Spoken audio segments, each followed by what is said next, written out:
السلام عليكم ورحمة الله وبركاته، مشاهدينا في كل مكان.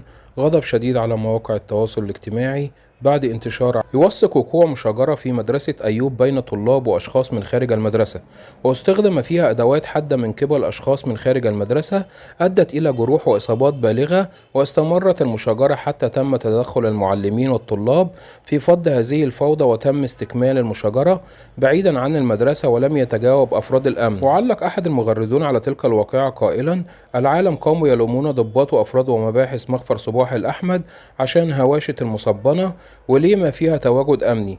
يا أخي، مدينة كبر محافظة ومخفر واحد، وين يلحقون على القضايا التي تروج ولا خطف ولا قتل؟ كلنا ندري أكثر المصبنة اللي بشوارعها إزعاج وتفحيص عيال مسؤولين وضباط. وجاء شخص آخر معلقا: هواشة طلاب في أحد مدارس صباح الأحمد، والسؤال كيف يتولد هذا العنف والسلوك العدواني؟ هل هو مكتسب من البيئة المدرسية أم من الأسر وتشجيع الآباء؟ وبكده كنا نقلت لحضراتكم بعض التفاصيل حول الأحداث التي وقعت في مدينة صباح الأحمد، المشاجرة التي وقعت بين طلاب مدرسة وآخرين من خارج المدرسة، وتعليقات المواطنين على الواقعة.